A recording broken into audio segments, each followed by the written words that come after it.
Hindsight is always 20/20. But what do you do when you find yourself in a unique situation that you were not mentally or financially prepared for and your revenue stops overnight?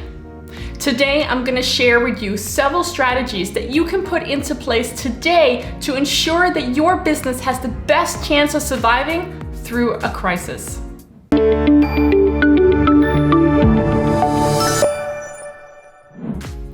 My name is Winnie Standish and I have built my businesses utilizing hard work and dedication. But if you are like me, a storefront business, you are probably facing a lot of sleepless nights right now as we all face this global pandemic of COVID-19.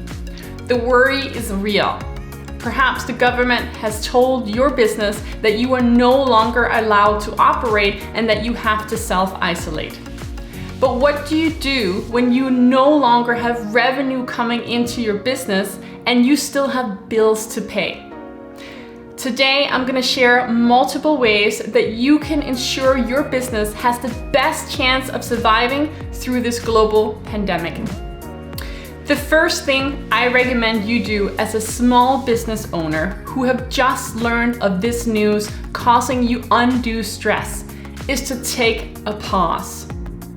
This may be an extremely hard thing to do because your natural reaction is going to be to figure out a solution immediately.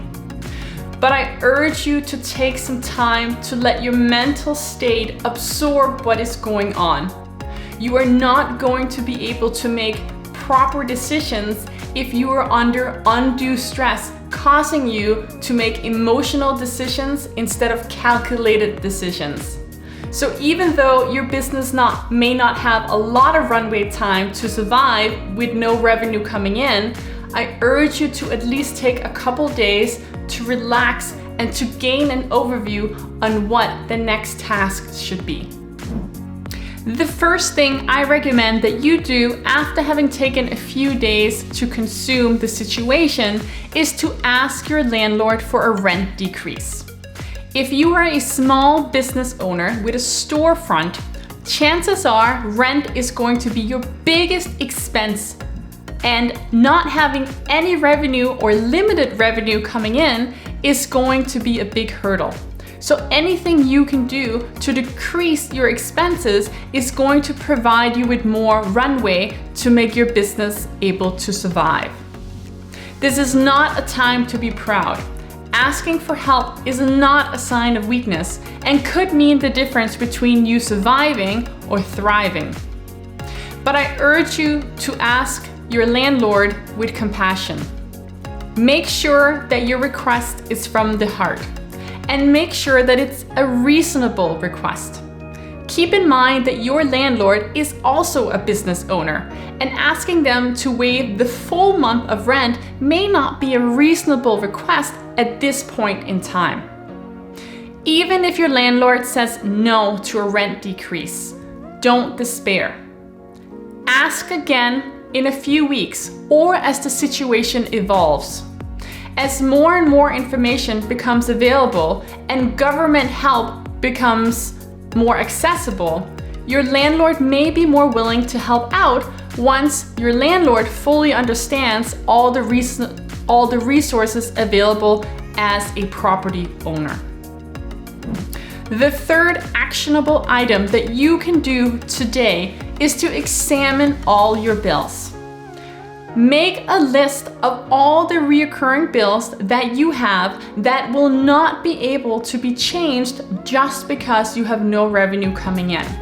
This could include your phone bill, your internet, your hydro, anything that's reoccurring. Maybe you have a booking software that's not going to stop just because your business is on hold for a couple of months. Once you have a list of all of these different expenses, I urge you to write or call them and ask for their help as well. They may only give you a small decrease, but any bit that you can save now might make the difference for your survival in the future. The fourth thing that you can do if your business is struggling is asking your customers for help.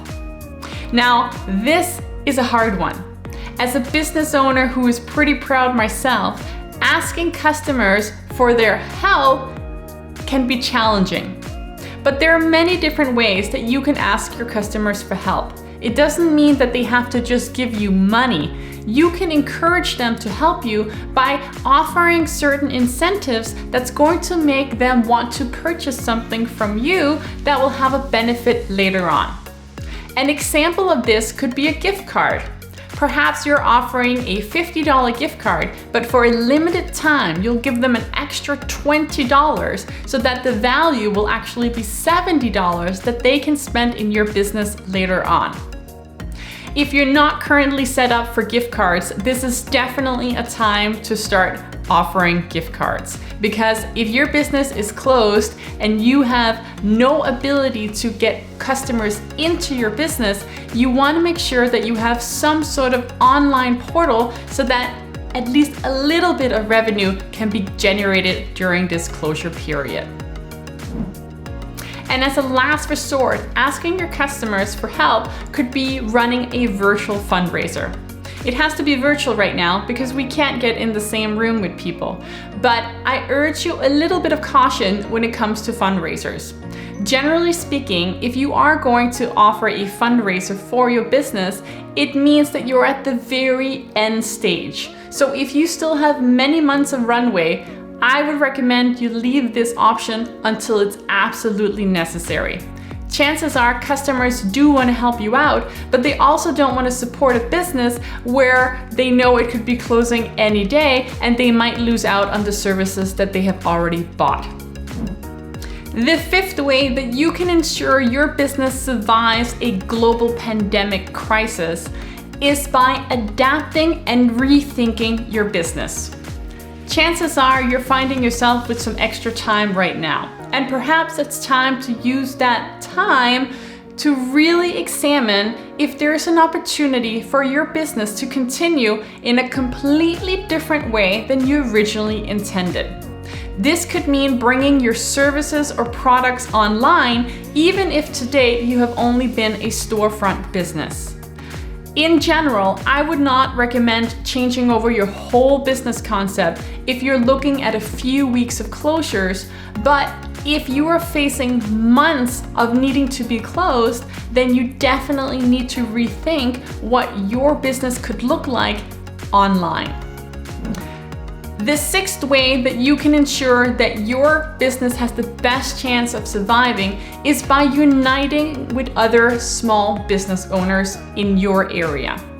There is a lot of information coming out right now, and chances are you're not going to be able to consume it all on your own. But if you are a part of a small business association, or perhaps you have a local Facebook group where business owners can talk about different situations occurring, then this is definitely the time to jump at those and offer your help and also learn from them. As well, when we stand united as a group, we have a greater chance of surviving because chances are everyone is going to need the same thing right now, and we need to make our voices heard when it comes to government being able to support us as small business owners. I also urge you to reach out to your competitors. This may not be something that you're very comfortable with, but chances are they're going to be in the exact same situation right now, but perhaps together you can brainstorm on the best ways of pushing your business through this immense crisis. Just make sure that when you reach out, that again, your request comes from the heart. You want to make sure that the other person on the other end understand that you are there to help them as opposed to just wanting to grab all the information and run away. The seventh way that you can ensure that your business survives comes with a huge warning, and that is consider a loan from a bank or a recognized lender. When you consider a loan for your business, it's very important that you consider what impact this loan will have on you personally and on your business down the line. You need to know exactly how much you need per month to ensure your business survival. That means the absolute bare bones. This will include any bills that you can't stop for the time being, and it will also include a small amount for yourself if you need a salary in order to survive personally. You need to also calculate how many months do you need this amount for, because chances are this pandemic could go on for months. And if it means that your business is going to be closed for more than a month, will this loan really make sense to you? So think of it this way. If you're grabbing a loan from a bank and you have to now be closed for 6 months, when you reopen your doors, how long is it going to take you to repay this loan? And you also need to consider that when you reopen your doors, you may not have access to the same revenue that you did before because your business has just been closed. Where are your customers now? Are they still able to buy your products and services? Because chances are they're falling on hard times now as well. And the last option that I want you to consider is closing your business permanently. Knowing when to get out and what your exit plan is for any business is key. I know how much work and emotion has gone into building your business, and this decision is certainly not one to be made overnight. But I want you to remember this. Is it better to close your doors now and be able to retain your profit so that you can go on and create a new business later on when this crisis is over? Or will you be forced to pay debt for the rest of your life because you didn't close your doors when you should have? My name is Winnie Standish, and I hope you found today's episode resourceful. I realize that right now, times are tough. For all of us, we're all small business owners facing this global pandemic together. And it's important that we do our part to stay in isolation so that this world can recover. But the impact that this is going to have on your business is real. And if I can be a resource to you, I invite you to contact me via email, and I'd be happy to offer my support where I can. Have a positive day.